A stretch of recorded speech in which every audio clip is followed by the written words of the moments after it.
Thank you. It's always a privilege to be after lunch. So hopefully we keep you awake for everything. I, like Kim was saying, I work for CoinFlip at the moment as CIO, CISO, and I have a couple of marketing slides to. If people haven't heard of CoinFlip, I want to make sure that we also make CoinFlip a little bit more known to the world. CoinFlip, and it comes back to the main theme of like my presentation is actually going to be journey, kind of giving it away. But like with CoinFlip, we are on a journey, and it started with cryptocurrency. And I've been in the financial space for the last 15 years or so, and with financial services. If you go to an investment advisor, if you want to open like a credit card, there are some hurdles that you always have to overcome. With cryptocurrency, we see that those hurdles are taken away or made easier to actually get into the platform, get into investments. It doesn't care about race, color, borders, or income class. If you're going to an investment advisor, it's typically a certain amount that you want to deal with. Regulators in the past have stepped in and also imposed like redlining rules, etc., to make sure that we don't take people out of like the financial system.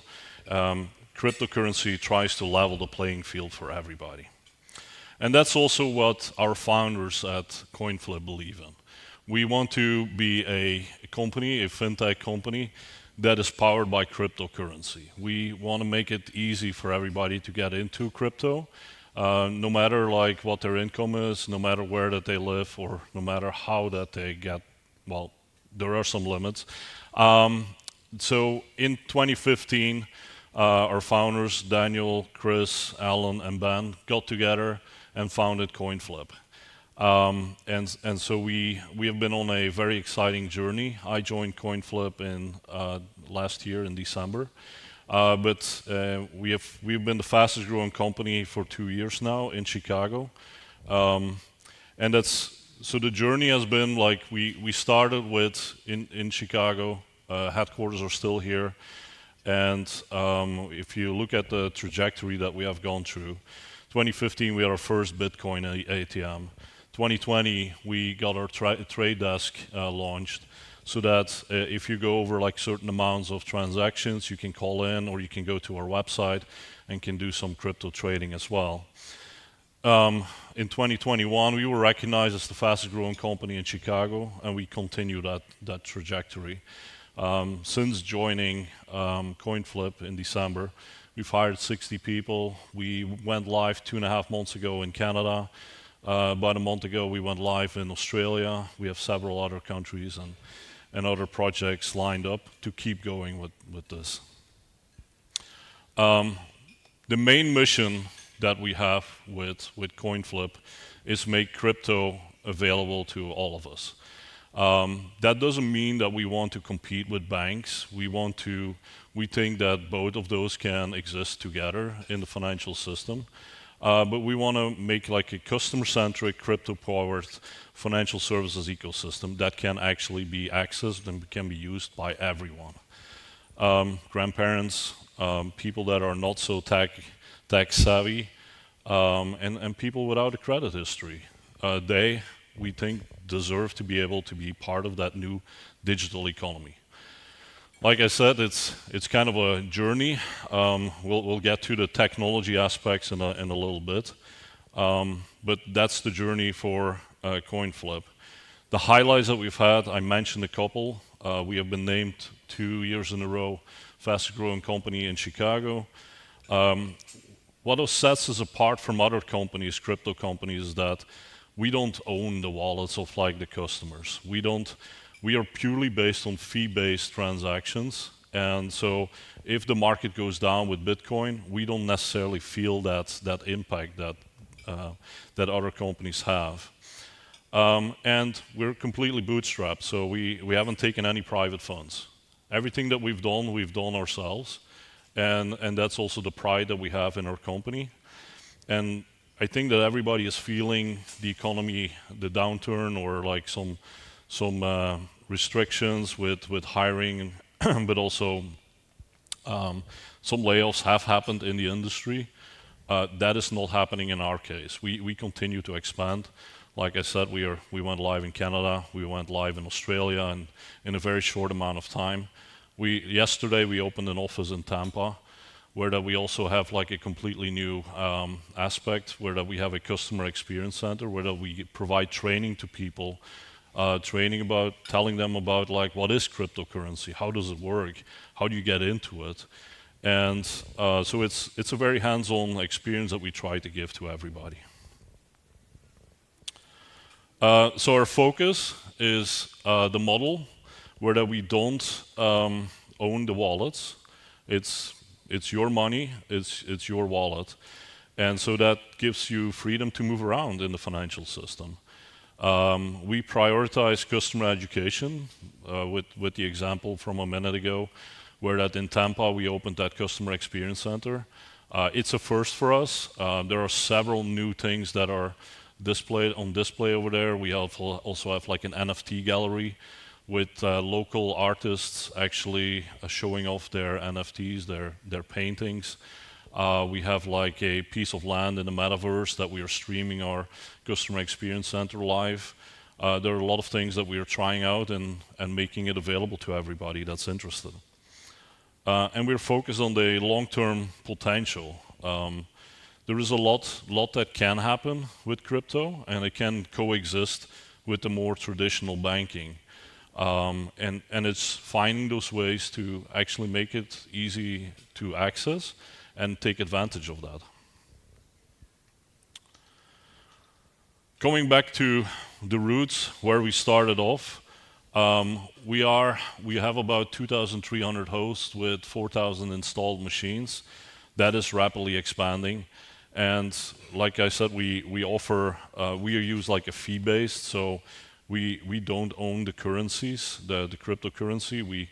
We have a fee that we ask for each transaction, and it's competitive with the rest of the market. There's some companies out there that charge like 20-25% as a fee. We're not at that. We're competitive with them, but we're not at that height. We want to keep it accessible for everybody. And then we have a really good customer base, a loyal customer base, people that come back. One thing that we also pride us about is like our customer support. When you call our customer support, you get a live person on the line, and that's within 15-20 seconds. It's not the machine that you're talking to. It's not going through like 5 or 10 steps. That is a machine. You get a live person that you're talking to. Then kind of coming to the main topic that I want to talk about, and that's zero trust. I'm kind of passionate about it. It kind of goes together with my journey with information security, with IT. Everybody will probably have noticed it. I have an accent. I'm originally from Belgium and from Europe, so I've traveled the world a bit, and I've always enjoyed exploring new cultures, new ideas, new topics, and how that we together can achieve something greater, something better. And so it was through work that I arrived here in 2009, and the US has been my home since then. I've experienced everything around the table. I've started as a penetration tester, but then also moved because I was part of a Big Four company, PwC. They roped me into financial audits. I saw it as like the necessary evil, but like I don't know how that your experience is dealing with auditors, but sometimes it can be painful, and you would rather want them to go away. I've been on that side as well, so I understand what they're trying to do. I think that there are benefits on all with everybody around the table. And then I'm now back into the operational side of IT and cybersecurity, where that I'm helping CoinFlip protect customer data, customer information, all the information that we gather, but also the transactions. I've co-authored many publications actually. When I was with the Federal Reserve, I've actually presented for Australian regulators, South American regulators, etc., about cybersecurity, kind of the journey again. Back then, people were afraid of the cloud. What do we do with it? Regulators were saying like you cannot be operating, if you're a financial institution, you cannot be operating in the cloud. Luckily, that has changed. Everything is changing, and that's for a good reason. I think we mature as an organization, we mature as a regulator, we mature as a group of individuals that are focused on security. The thing, my favorite quote on there: choose a job you love, and you will never have a day to work in your life. I started programming on, my dad introduced me to a Commodore 64 that I started programming on, and that's where I got into like my passion with IT and security. Kind of dating myself, but I'm happy that, and I think that someone around the room might have that same thing, that I was able to make my hobby my job, and it doesn't feel like work. It feels like actually going to a family, to friends actually, and trying to solve. And every problem that we see, I always say like we don't do problems, we do solutions, and that's how I've been approaching everything. My fun fact: in '92, the dream team traveled to Spain to play basketball over there. I actually came over to the US to play basketball. You don't notice it anymore, but I used to play basketball, and that's in '92. It brought me to the US playing basketball over here. But it was the warm welcome that made me stay. So switching over to the IT, the security aspects, there are, with traditional security and traditional IT, and this is like looking at back from the start of my career, but also even like current environments, there's still plenty of environments out there where that these scenarios that I have as examples here are actually still true. Where that an employee, when they join a company, you get, let's say a person joins IT, becomes a system administrator, and you get like blanket domain administrator rights. 24/7 domain administrator rights. So in theory, that person, if he has a bad day, could bring down the company. I've seen situations like that happen. Internal trust. So whenever somebody joins a company, you do the background checks. You make sure that you gain like a level of comfortable feelings that person can be trusted. That person can work in your marketing department or in your finance department. At that point, all internal people are trusted. But is that truly the case? Typically, and I've also done forensics, typically when people leave or think about leaving and start interviewing, that's when they start taking data from the company, start doing things that they probably shouldn't be doing. They start building their case for that next opportunity that they have. So they start downloading and policies, procedures, marketing information. So should they be trusted 24/7 throughout the journey that they have with the company, is my question. And then IT traditionally has been the gatekeeper. And I use the word gatekeeper because like how it used to be was if you wanted a new laptop or you wanted a new server be placed on the network, you had to work through IT.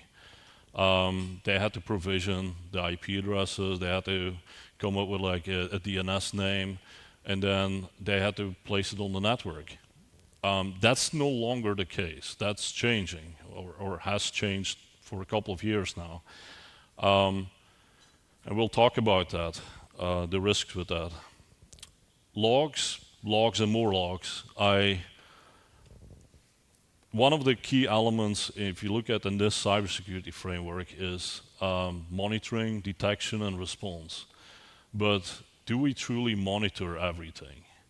when we had Log4j come up in December, or at the end of last year, the problem that we had was, or the problem with any vulnerability is like it's always retroactively. It's okay, now we have to scramble, we have to find where is it all being used. Does everybody have like a full inventory where that each of the software components are being used? And can you, in like a matter of minutes or a matter of hours, say where that you're potentially vulnerable to this? In a lot of cases, logs are then being used to, well, we're going to monitor for the signature. If we're going to monitor if it's being exploited. But again, it's retroactively. It's like you have to identify that signature, that behavior. A lot of the legacy tools or the legacy monitoring, you have to intervene and you have to do something yourself. We have plenty of vendors next to us that are moving more into AI and machine learning and making it easier for us, but there is typically still some manual intervention happening. Firewalls keeping trespassers out. Well, it was the castle with the moat around it, and we felt like any internal system, if it was a database server or it was a Active Directory, if you kept it behind a firewall, we trust the system internally. And but that what happened with COVID, we also saw like, okay, now we have to switch with everybody working from home. Everybody needs to get through with a VPN connected to our network. But what with the people sitting at home and the other systems around them on their home network? Is that causing any risk that we should be thinking of?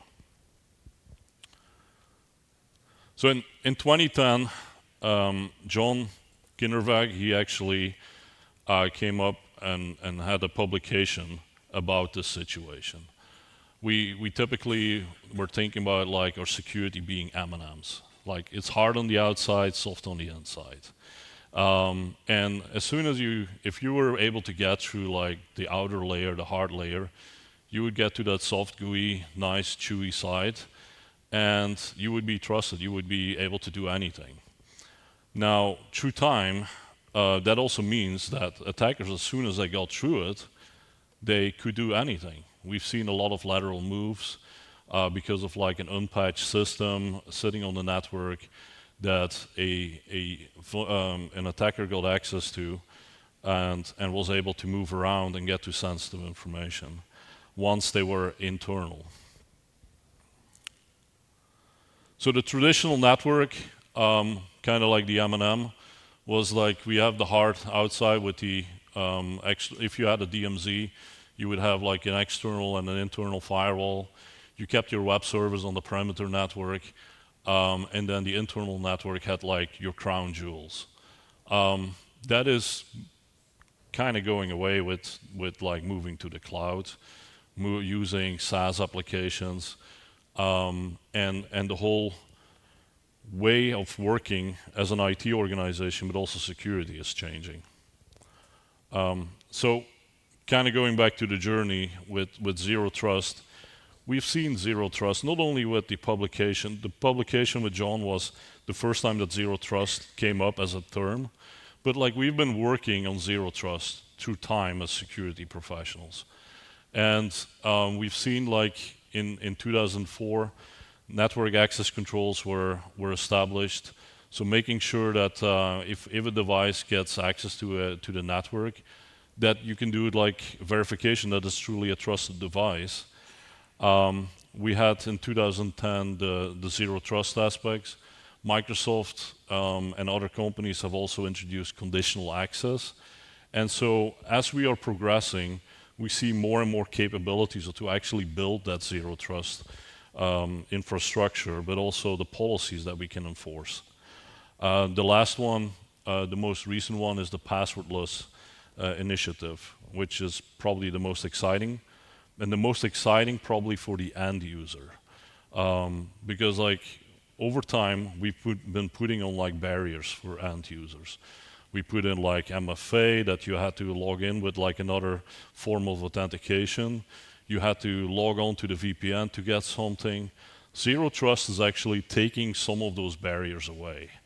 And that's the exciting part of the evolution that we've seen with Zero Trust over the past couple of years, is like passwordless logging onto systems, because you gain a certain level of trust, but also with the conditional access, building up a profile on a user gives you capabilities to remove it, but also there are other elements in the infrastructure as part of Zero Trust that we can implement and make it less friction, the transactions that a user goes through with less frictions.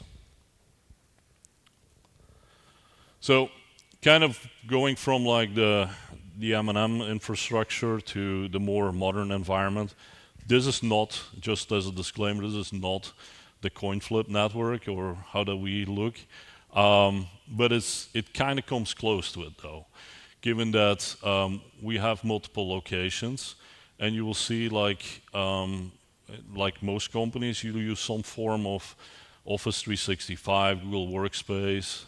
You have like Salesforce, for example. You have different applications that run in the cloud. And so it's spread out. You have your people spread out, you have your technology spread out. It's not in one data center, one location anymore. That brings multiple challenges. I already highlighted, one of the challenges is like 73% work in a hybrid and fully remote setting. Yesterday I was at a different security conference, and they were talking about like it will remain like this. This is the new normal, and we have to deal with it as security. 50% will still continue to operate in a hybrid world.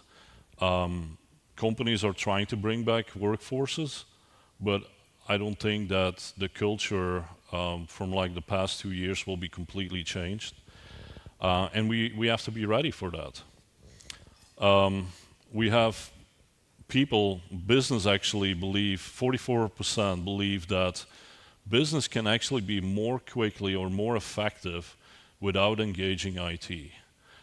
That means that business believes like, well, if we can go around IT, if we don't engage IT, we can actually get more things done. And with Zero Trust, there are capabilities that we can make it more seamless, can make it actually easier for business to do what they need to do.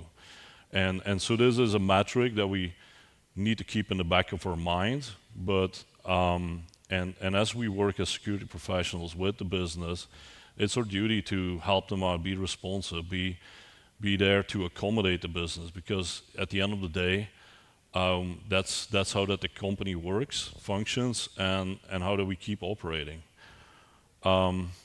Introducing like new technologies like passwordless or some other infrastructure aspects that we'll talk about will help. 52% of company-issued devices were used by family and family members of employees.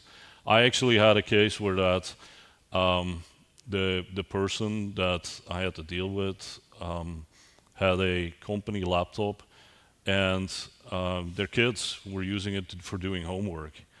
And during the time that the kids were doing homework, they were also going to websites and clicking on things, and they actually introduced malware into the machine, and a botnet was triggered. So it's just something that we have to be aware of and think of, like how are those systems being used, and it can be in many ways. And then 32% of workers admit to using SaaS applications at work without getting approval from IT. This is where I think of shadow IT, and I don't like the term shadow IT, but it's like when somebody goes out and buys or goes for a free license for a DocuSign or for an application and starts using it as part of a business process. And in a lot of cases, it's because they want to get their work done. They have a legitimate case. They want to get their work done, and they want to keep their manager happy and show that we're making progress. We're getting things done for the company. With IT, we play a role to recognize this and to help out. Just just punishing them for them using SaaS applications, or that they went out and did something without involving IT is not a solution in my view. We need to engage, we need to be collaborative with the business, and if we identify those cases, it's having a conversation. What can we do to help? How do we assist you with solving the problem? Because clearly they're having a problem in their day-to-day that they want to get solved, and we were not there to help them. Or they wanted to get it quicker done. So when we get to zero trust and the picture, the framework, how it looks, I see it on like two sides. One is like the identity side, and which is on the left-hand side, and on the right-hand side, I see it as like what you're trying to protect. What is your protection surface? The identity is like the pieces that are trying to get access to your right-hand side.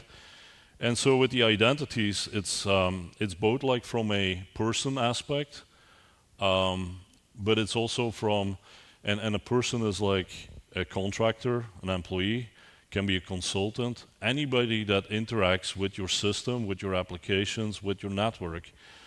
The devices are like the corporate devices, but also unmanaged devices. If you allow somebody to do work remotely and that they can use their BYOD or their personal device, how do you make this work? Do you do this by using like a VDI solution, a virtual desktop, or are you doing some verification on those unmanaged devices?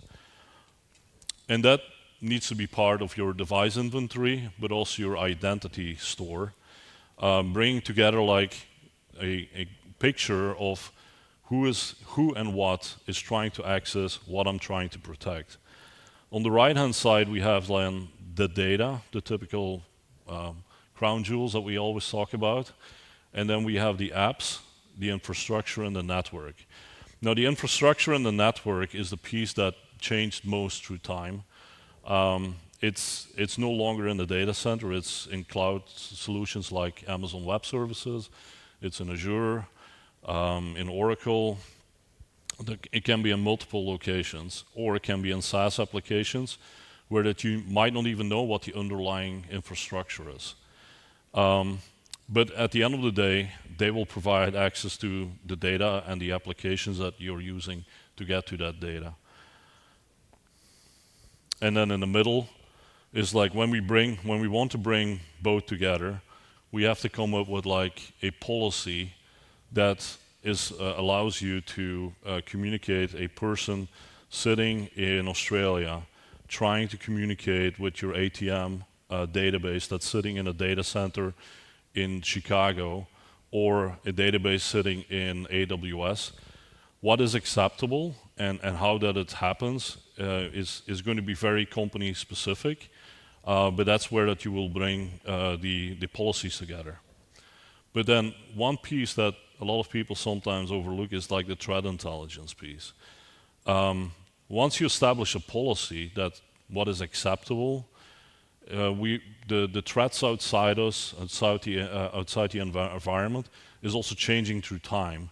And it's important that we bring in like threat feeds, threat intelligence information, so that we can also update the risks that we have facing the environment. So as part of the journey, and just by showing hands, like who has completely implemented zero trust in their environment? All right? Who's feeling like we have something implemented, but we're not fully complete yet? All right? Like 4 or 5 hands.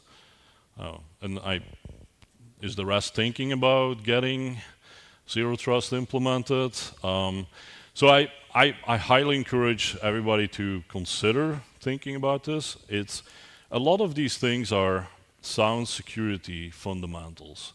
And it starts with defining your protect surface, and then going through like mapping transaction flows, architecting the environment, zero trust policy and monitor and maintaining your environment.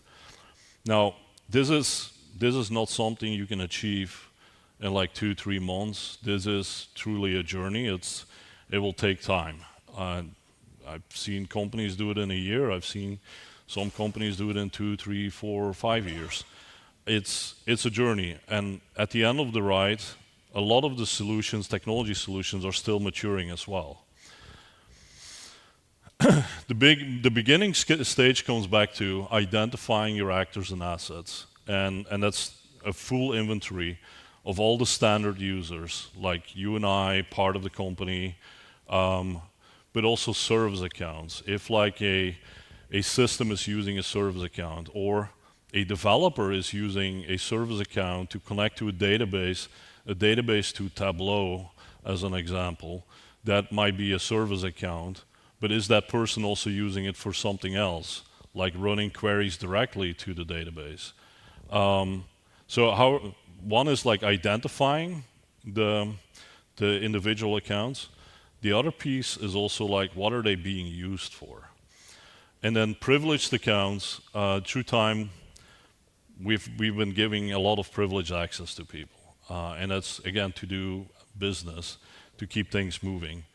One part on the right-hand side is like hardware and applications. Having a device ID is really crucial for zero trust. And having a device ID, you can do it multiple ways. You can have like certificates deployed to your systems. You can actually have, there are zero trust solutions that assign, or an MDM solution that assign a device ID.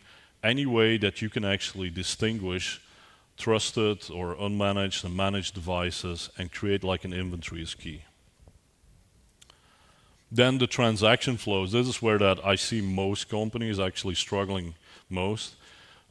Is like, how do you map out your flows between all the applications? And depending on the complexity of your environment, that might be a big undertaking. There are solutions out there, and I'm not going to endorse any solution. I have names at the bottom of the screen, but there are plenty of solutions out that are point solutions that work. vArmor is an example. Forescout is an example. vArmor, for example, when you put it in your environment, it starts like, as soon as it sees traffic, you see applications interacting, how that they interact.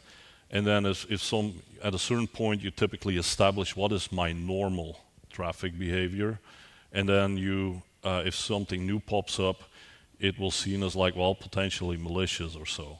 But the idea is that you identify what is now normal application transactions or user transactions. Because that will determine like, how is my policy in the end going to look like. If system A and system B are supposed to be talking, and it happens during specific times, or certain triggers are happening, that is going to be part of your policy. And then certain aspects are going to be riskier than others. But then in the end, you need to map out those flows, and then are there any dependencies? Because like, if you're now going to say system A is no longer allowed to talk to system B, it might have a downstream effect. You might actually disrupting a business process. So it's truly understanding the entire transaction flow. Architecting, again, it's depending on like how that your environment looks like. With CoinFlip, like I said, we went live in Canada. We have a presence in Australia. We have traditionally we started like a lot of companies in a data center. That's no longer the case. We have AWS, we have Azure. We're taking away the more traditional legacy VPNs, and we use like technologies like you have with what Akamai has, but also what Zscaler has with Zscaler calls it ZPA, Netscope calls it NPA. It's the private access to applications. So you no longer make it available directly through a VPN. Typically with a VPN, you log in, you're on the internal network, and you get access to the servers. You're in that segment. With the NPA, you would define a policy where that this user is allowed to do these transactions for this application, and it's a internal a reverse. I always call it a reverse proxy, but it's like almost like a middleman negotiating, brokering the access. So you don't have to expose your servers anymore. It's through the brokerage of the security solution. So to kind of finishing that, so we are looking, and we are also still on that journey. We haven't fully deployed Zero Trust at CoinFlip. We're on that journey, and so as part of that is how do we take out like legacy hurdles, or how do we make it easier for users so that they don't have to remember like, oh, I need to go onto the VPN, but how do I give them access through a browser to anything that looks at this is a trusted user, this is a trusted system, and they are allowed to go there as long as they're on that system. One of the policy aspect, with policies is also really important that we're able to kind of, in that man-in-the-middle aspect, be able to decrypt transactions, traffic. Because then you get like the visibility of like, what is that person trying to do on that endpoint, on that application? If that person is trying to download something, upload something, change data, it will change what you're going to say in your policy. If you now have end-to-end encryption, you won't have that visibility. So the pieces that you're putting in as part of that Zero Trust infrastructure need to have that visibility. And then we talked about conditional access, who, what, where, why, and how. Once you understand what is my environment, how does it work, it should be analyzing all those questions. And this is where that AI is going to be playing a key role. Microsoft has it also built into their Defender stack, where that they start identifying what is risky behavior, what is risky log-on activity. So if a person, like I was in Chicago, in our Chicago office, and I went to our Tampa office, traveled to our Tampa office for the launch and getting the infrastructure ready. When I logged into Tampa in the office, it saw it as like abnormal behavior. I had never been in Tampa. It was my first time there, and so as part of my profile, user profile, I saw like this is a little bit unusual. So at that point in your policies, you have options to challenge that user. You can ask like a security question. You can do a step-up multi-factor authentication, but it's all depending on like what is that user trying to access. If I'm just trying to access the catering service that we use, maybe I don't do that step-up MFA, but maybe I'll have like the MFA that I'm asking for is like with Defender. You can also have the acknowledgement on the screen that they have to just tap.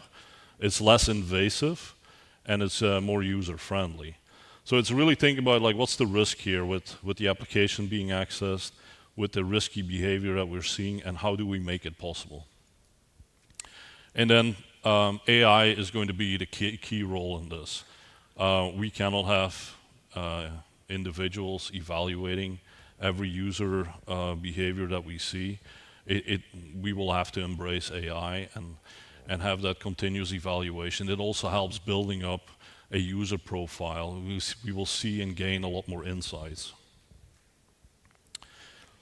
Once we achieve all that, it still becomes to like housekeeping, and it's like we're maintaining and we're monitoring our environment.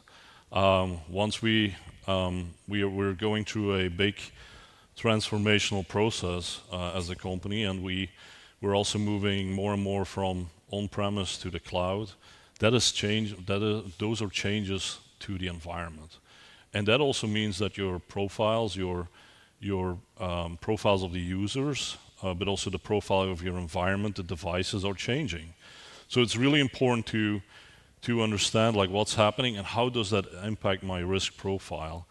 And thanks to the monitoring, we will see like is there like a spike in like automated bot access against a application, where we only typically see user interactions. But we can also leverage for automated provisioning and deprovisioning of access. If somebody is leaving the company, and we use in the whole story with Zero Trust, SSO and SAML authentication and OAuth authentication is a key element. Because with the attributes that we associate with the SSO, with SAML, we actually pass some of that information, some of the information of the profile into as attributes in that token to the end application, the endpoint. So that can also be used for deprovisioning certain access rights or provisioning the right access. But at the end of the ride, I see us actually also using this for, and this is how I'm using it, lowering user license costs.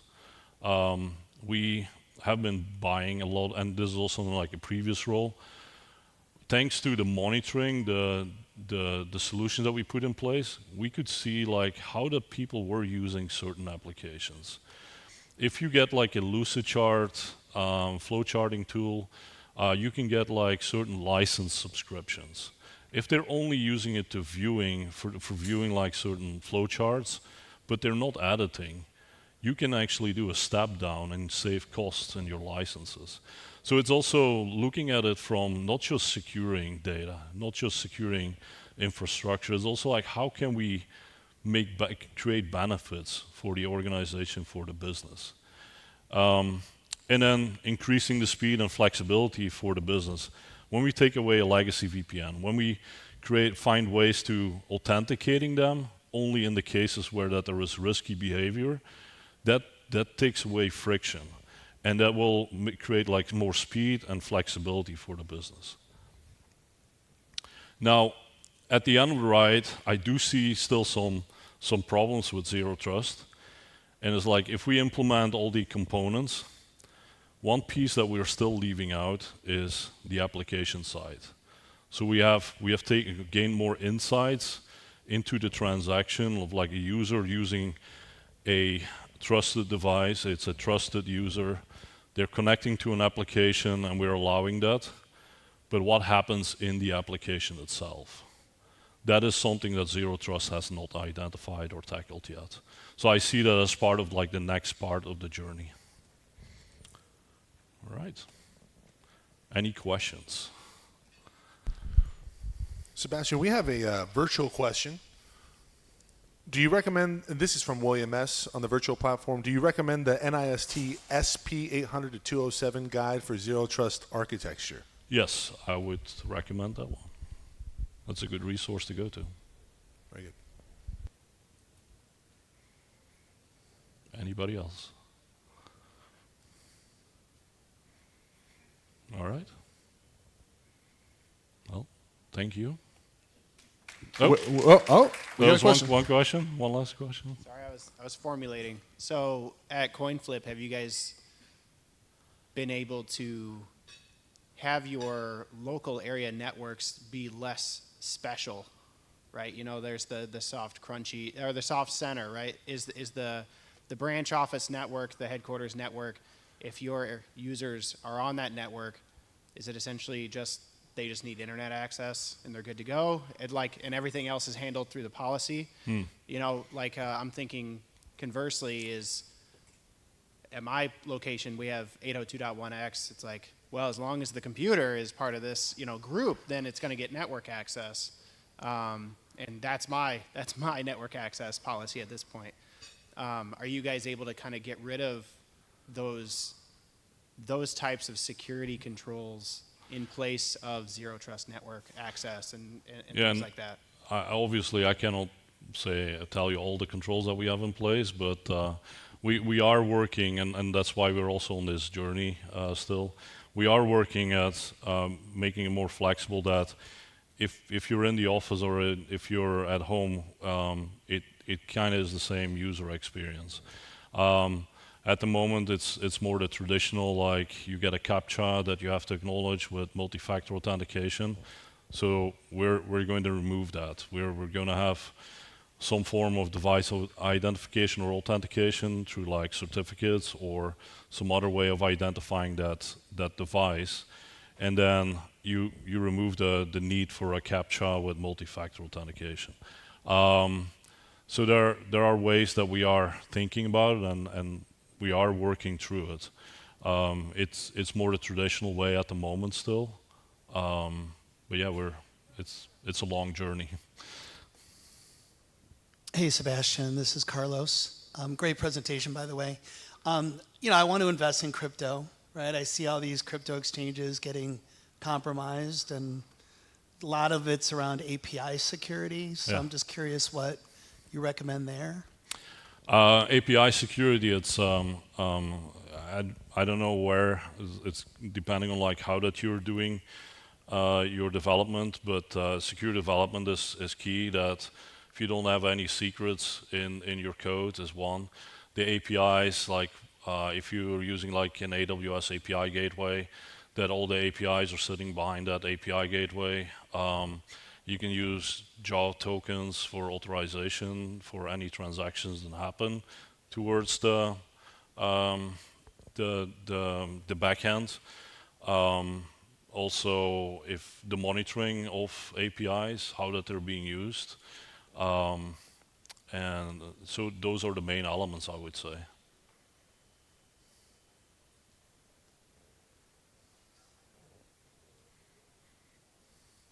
All right. Anyone else? Don't be shy. Any more virtual? Stand by. All right. Thank you.